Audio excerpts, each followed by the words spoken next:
There are two kinds of people in this world. People who understand that purple is an awesome color and that more things should be purple. Like this watch, which wasn't originally purple, but somebody made it purple. And then I made it mine. So yeah, two kinds of purple. Purple people, two kinds of people, purple. Two kinds of people. Two kinds of people in this world. Purple people and people who just don't get it. Let's hope that you're one of the former. But if you're not, that's all right. There's still time to be enlightened. Look what we have here today. This is the Allan 53C P. The P stands for purple, people. Not purple people, just purple, because otherwise it would be PP. 53C. So the Allan 53 is the Longprimer. It's a pretty sweet Bible. And the C stands for Cyclopedic Concordance. Some people like to call it the Cyclops. I'm not sure that I'm one of them, but I appreciate it when others do that. I haven't made up my mind. So it says on the box, Allan Longprimer KJV Reference Bible Purple Highland Goatskin Cyclopedic Concordance, first edition. This is bound by Charlie. And this is a yappy Bible. So let's open it up. All right, so the KJV is not my primary translation, but even with that being the case, this might now be my favorite Bible. So I'm just gonna come right out and say that from the beginning. This is not an unboxing. I mean, I'm opening the box obviously, but I've been using this the past few days. And I've got probably more Allan Bibles than than I need. But yeah, this is just, there's a reason why the Longprimer is considered their flagship Bible. So a little disclaimer about this one. I got a discount on it because it had, it said that there was some art gilt bleed, and as you'll see, it's purple under gold, which is exciting. And also a little bit of issue with the gold gilding. And look how shiny that is, by the way. Hello. I'm not fussed about it because I'm planning to use it, and it's gonna, over time, it's gonna get a little bit scratched up here and there. So that doesn't really bother me too much. I didn't buy it to sell it. The only thing I've noticed besides, there's a bit of bleed, and I don't have any pages set aside, but you can just see, right? There's an example. If I zoom in.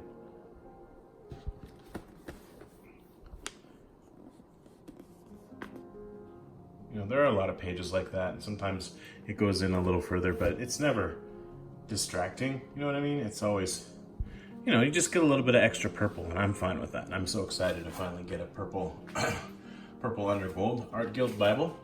And I'll talk about this more, but I just wanted to point out that this is not considered by Allan to be like a perfect edition, but it's close enough for me. There's a little bit of, since I've been using it, a little bit of the gold flaking off, especially on the corners. And that happens with some Bibles. I don't know if it's a common problem with these Longprimers. I think you can see it a bit more there, right? But it doesn't bother me because, for one thing, they said that was an issue, or that there was some kind of an issue, so I wasn't expecting it to be perfect. And secondly, it's just not something that I really notice when I'm using it. Every time I pull this out, for one thing, I pull it out because I want to touch it, I want to hold it, because it's so awesome. Look at all this yap, right? It's a full yap, but it even has a little bit extra, right? And it goes all the way. It covers the pages completely, all the way around. And I love that, because this is a thick Bible. Now, as far as the text block being centered or not, it's almost perfectly centered, and I think, honestly, the word perfect is not the right word. It's basically centered. There's a tiny, how can I explain this? All right, so if you look, once again, I'll zoom. This is the one criticism I have, and I might as well get it out of the way now, because basically I'm in love with this Bible. Can I see? Now see, we're gonna give up some video quality here. So let me just pick it up. It's quite a large Bible, so it's easier to just have it on the table. But there you go. So you can see where the fold over, there's the distance between the fold over and the first gilt line, call it a centimeter, right? But if you turn the Bible around, look at the same on the top. There's less, probably about half a centimeter, right? And it's not, you know, like the corner work's okay, right? We're gonna go ahead and look at it a little bit. But it's, overall, it's really good. And I think you're gonna be hard pressed. I've got a few champ bound Bibles. You're gonna be hard pressed even with those to find one that's perfect. You know what I mean? Like 100% symmetrical all the way around, perfect corners. There's gonna be a little bit of, you know, I mean, it's a handmade binding. So anyway, I have no problem with this. Like, not a single complaint, actually. I'm just pointing that out because it's a factor, right? I mean, it's not made on an assembly line with like machines and robots or whatever. I have no idea. But anyway, people make it, and they did a great job on this. So I'm quite happy with it. So you can see here, Highland Goatskin, you've got the 2 gilt lines. And then here it says, Allan First Edition by Charfleet Bookbindery. And a little bit of a bedazzling from the gilding that's flaked off. Doesn't bother me a bit, you know? So yeah, this is Imperial Purple, I believe. Imperial Purple Highland Goatskin. And I love the Highland Goatskin because it's grainy and it has a lot of, you know, personality. I've also got, well, I'll show it later. I've got another purple non-Highland Goatskin Allan Bible that I can show for comparison. But, okay, so what you've got here is Holy Bible on the front. There's the spine. It's centered, all is good. Holy Bible, not focused. Cyclopedic Concordance, and Allan. So pretty simple. Not like a crossway. A lot of the crossway Bibles, not all of them. So, and then you open it up and obviously you have the Bible. Now this, a couple things it doesn't have, but that's just because it's the Longprimer. It has nothing to do with Allan, right? It's got the, see, there's some more of that art gilt bleed, but again, it doesn't bother me. So I'm showing you my tripod. Oh no, I feel so exposed. Okay, so you've got the dedicatory letter, right? But you don't have the translator's note, note to the reader. Okay, and then you've got your contents, note on the references. There are 100,000, give or take, I guess, references in this Bible. Now this has references in the middle, and I'll be honest, it's a little small, but it's very readable. You know, you just have to get used to it. What this font is, man, I did all my research and now I can't remember. The font is a 10/11 point large clear print, it says. And then this is obviously quite a bit smaller. That looks even smaller than a Pit Minion. I'd say maybe a 5 or a 6 in there. It's pretty small, but you can read it. I think some people would be bothered a little bit by this, and those people might want to go for a 62 or a Sovereign Longprimer.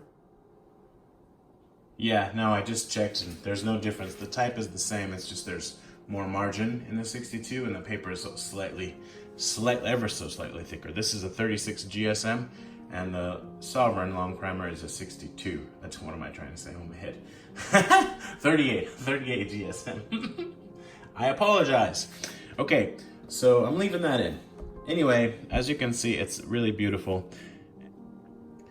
So besides there not being the note to the reader, which is quite often left out, there are also no italics, and that's, I had originally tried to order a Sovereign, I don't know, a while back, and I ended up canceling my order because I really like the italics, but I found that it doesn't really bother me when I'm reading it. I just appreciate it for what it is, and since I read a lot of different Bibles, I especially don't mind.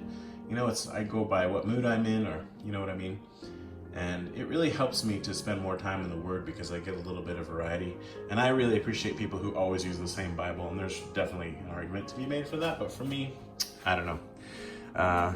Anyway, in order to have this binding and this massive concordance, which I'll show you, I'm willing to give up the italics, although of course I would prefer that it have those and that it have the note to the reader, but that's just because I always want to have my cake and eat it too, right? So just going along here.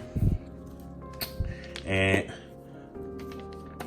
as you'll see, well, here you go. the books just, they don't start on a new page. Okay, and oh, I also should mention, I'm all over the place here. At the beginning, you've got a few cardstock pages, blank ones, looks like about 8, and then a presentation section. And your information with chain references, which I had not realized when I ordered this, that this has chain referencing. And then this is printed in the Netherlands on acid-free paper by Royal Youngblood. So that's another reason why this is an Allan that's, among the best ones to get, because a lot of their book blocks are made in China, which there are some great ones that are made in China, don't get me wrong, but they've basically just taken the same book block that a publisher would use in their like True Tone or fake leather version, and then they put a really nice binding on it, right? And like a really beautiful art gilt and gilding. So they level it up significantly, and they choose good book blocks, don't get me wrong, but I mean, it doesn't get much better than being printed by Royal Youngblood, right? So that's what I'm trying to say. It's not line matched, but it doesn't really matter, because I don't know how well you can tell, but it's pretty opaque. Really nice paper. Not an issue at all with being distracted by ghosting. So you can see the format. Obviously, it's double column with the references in the middle, and it does have the approximate dates for like when all this is taking place, but they don't go back super far. Like they don't try to, or at least I believe, I could be wrong about this actually. I was reading somewhere that they don't try to date creation. See, so in Genesis, it doesn't say like 6,000 years is 4,000 BC or whatever. Right. When they feel like they can be confident about the dates, here we go. Now we're into the 21st century BC. So I just thought that was interesting. They mentioned that in the, I think in the beginning. Okay, so then going back to, this does not have the Apocrypha, by the way. Here's the New Testament. It's not red letter, as you can see. Here's St. Matthew. So we just move along, and it's it's lovely. I prefer to have the references and the footnotes separate, and you don't have that here. But what's nice about it is whatever they are referencing or giving a footnote to, they write it really right next to it, right? So here and here like that. So that's why you have these kind of blank spaces like that. You're not going to be able to write many notes in this. If that's something that you're wanting to do, again, you'd want to go with a sovereign, which is bigger and designed more for note taking. Something that I had, something that I had forgotten about, or maybe never noticed, because I've really been reading the King James a lot more recently, is that almost certainly erroneously, I think we can say at this point, the King James says the Epistle of Paul, the Apostle to the Hebrews. Maybe almost certainly is a little bit stating it too strongly, but we don't know who wrote Hebrews. And Paul is not at the top of the list for, at least in modern scholarship, and that's conservative scholarship, the authors, but I mean, that's fine. It's an interesting quirk, right? Oh, and another interesting quirk I should show you, because I had not noticed it. Some versions of the King James have an interesting apostrophe with the word ours, which, as a bit of a grammar person, it bothered me at first, but now I'm just like, yeah, whatever, that's just the way they did it. I can't understand why, but let's see if I can zoom in on it. I don't really want to mess up my new Bible, so pick up the camera and see if I can make you throw up. All right, here we go. So right there, that apostrophe to me is, well, I mean, in modern usage at least, is totally redundant, because our means, it belongs to us. But that's what the apostrophe also indicates. So why is it there? I don't know. I honestly could not tell you, but that is what it is. And there are numerous places in the text that do that. It's not like it's a one-off, but I happened to be reading 1 John the other day, and I noticed that. And then some other people, including Randy from Bible Buying Guide, they checked some of their King James Bibles, and some have it, some don't. it seems like probably more don't have it than do. It's just different printings have it. I want to say that Brevier Clarendon was one that did have it. And I can't remember, honestly, about the turquoise and others. So it doesn't bother me, and I'm like that guy. So if it doesn't bother me, probably most people are going to be fine. Okay, so on we go. Now this Cyclopedic Concordance is the bomb. The bomb. Okay? It contains so much stuff. David from SA Tabernacle was saying that one nice thing about the NRSV with the Apocrypha is it adds some, it makes it seem like the New Testament is fatter, right? Which, I mean, I think what he meant is, you know, usually with the Bible, it's like Old Testament, New Testament. But in this case, because you have such a massive concordance, it actually works out so that it's like half and half. And I really like that. So that when you're reading the New Testament, you've still got stuff in the back there. It's a little thing, but it's something that I appreciate. So this concordance, man, I can't really, all I can tell you is it's in alphabetical order, and it just has so much more than you would expect from any concordance. This thing is massive. In fact, I'm trying to see if it says the actual number of references. I'm not sure that it does, but I don't know of any Bible that has a bigger concordance than this. Here it gives you a summary of the contents. It does not say this is on such and such page or whatever. Well, here it does. Here, this is like this is actually the list of illustrations, but they're in alphabetical order, right? So here you see, okay, this exists, right? So let's say you want to see, let's say musical instruments, right? So you go, and they're all mixed in together, right? Like an encyclopedia.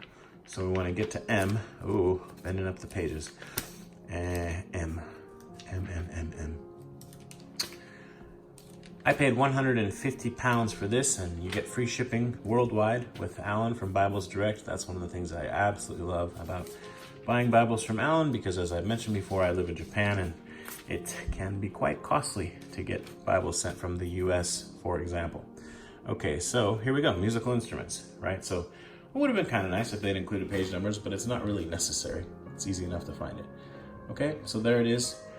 That wasn't the most interesting thing I could have shown you, but let's just kind of thumb through it until we get to something. Quite a lot of references. Here we go. Old Testament incidents in the referred to in New Testament. Yeah. So that's kind of fun. And then you've got these old pictures, you know, so they're not as useful now as they were in the 50s when this was originally printed. But they're still really cool. I'd rather have them than not have them. Obviously, this is Smith's sewn. And it's Highland goatskin, and it's leather lined, and I believe this is Marava calfskin, but now I have to check that. All right, I don't know what it is, but it's leather. Anyway, if I had to guess, I'd say that, but I'm not really good at guessing leather types yet. I'm not at that level. So I've shown you, I think, everything there's to show. I've got big hands. It's a big Bible. I'll show you the measurements. Or better yet, I can just read them to you. So we've got page size 8 3/4 by 6 inches, or 221 by 150 millimeters. Spine width is 1 3/4 of an inch thick. I'm surprised, I thought it was thicker. Or 45 millimeters. Type size, as I mentioned, is 10/11 point large clear print. Like, yeah. And the box weight is 1.45 kilograms, and they don't even bother to tell you pounds, and I don't even remember what a pound is anymore. I lived in Japan so long. So 1.45 kilograms. You know, kind of heavy. There you go. There probably were more things I could have shown you. I can show you the maps for sure. You've got your lined paper in the back, so if you buy one of these and you decide that you want to write in it, well, there you go. I think it's 32 pages of lined paper. It's a bit thicker than the Bible paper, so it'll handle the ink from your pen no problem, and it should absorb it fairly well because it's not a glossy paper. And there's your map index. And then it's 9 maps, but they're a lot of 2-page maps, right? 7 and 8 are both 2-page maps, 6 as well. And it's on matte paper. It's a bit thicker, but it's not cardstock. So quite nice. And there you go. The Cyclopedic Concordance is 370 pages long. Okay, 370 pages, people. I get excited if a concordance has 100 pages, right? This thing is 370. It's so awesome. And if I were a King James guy, like that was my main translation, it would be so hard for me not to try to catch them all, you know, like to get every color. In fact, I don't have anything in blue Highland goatskin yet. And I'm actually tempted to order another one of these because I'm just so happy with it. But I think that's probably going a little overboard, so I will wait. But I really love this. And I'm so happy to receive such a beautiful Bible from Allan after I had a bit of a, you know, hard time with my NLT, but I have to say, I love my NLT. In fact, now to sort of end the video, I'm gonna show you a variety of, this is like bonus footage, Allan Highland goatskin Bibles, and just to let you compare colors. They're all gonna be about the same as far as graininess, but they're gonna be different, different colors, different sizes. A lot of ESV, but actually not, I think there are only 2 ESVs. So this is chant bound ESV. Nice round book block. And there's your Highland goatskin. I don't know if it's focusing on. Anyway, so you can see it's how it compares, right, to the black. So that's good. I'll set that aside. Try to keep all my boxes in order. All right, what else do I have here? I was just talking about the NRSV with the Apocrypha, so here's that. And I chose the red, which I've shown in a video before. So there's the red against the purple. And this one is the, whatever this is called, antiquarian gilding maybe? Antiquarian art gilt, right?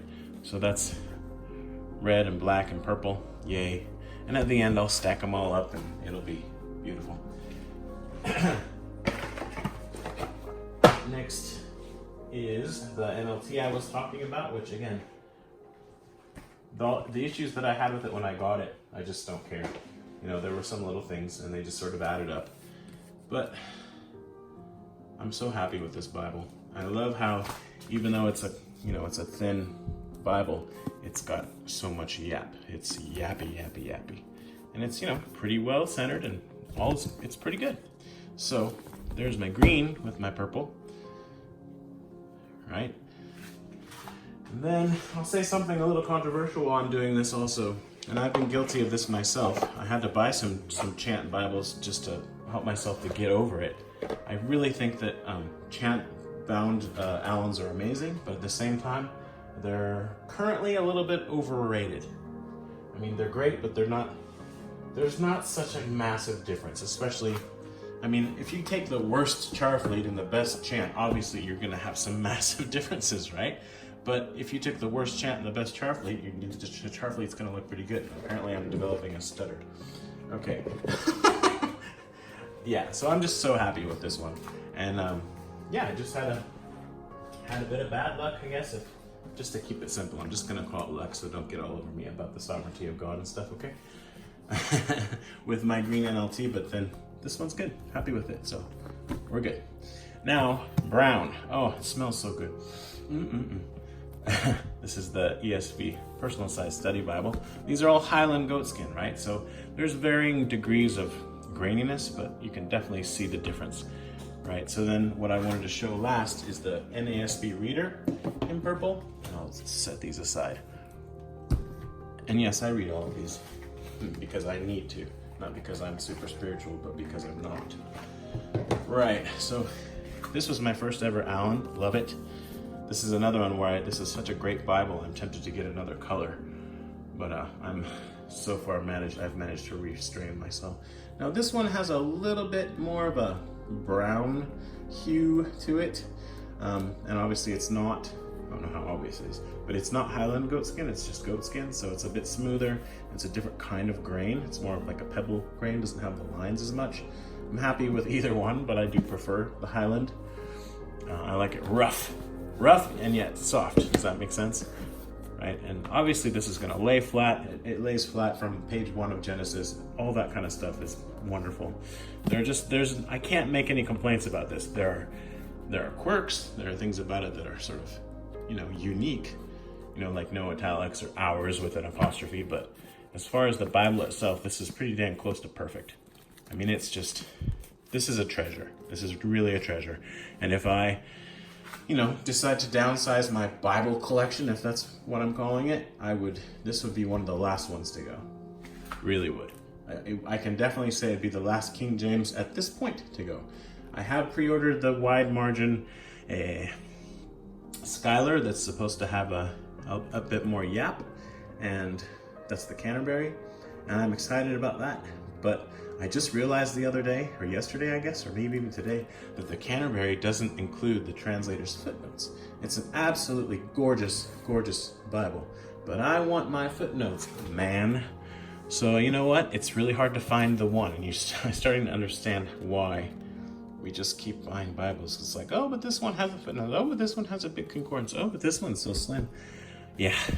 Anyway, supporting a good cause. All right, let's stack them all up, and I'll leave the non-Highland goatskin purple on the bottom. Let's see here. By size, I guess it will go like that. That's gonna be last probably, and then this one, and then the black, and then the brown. Woohoo! Look at that. How's that for a thumbnail? Probably won't be a thumbnail, but this Longprimer has rekindled, and it's a dangerous thing, my love for Allan Bibles. Really, really beautiful. So thank you for watching, and as always, sorry it's so long, but this is how I roll apparently. If I left anything out, you can ask in the comments and I'll try to answer. But I did try to be thorough. Beautiful Bible. I would recommend getting one if you like the King James at all. Thanks for watching. Bye-bye.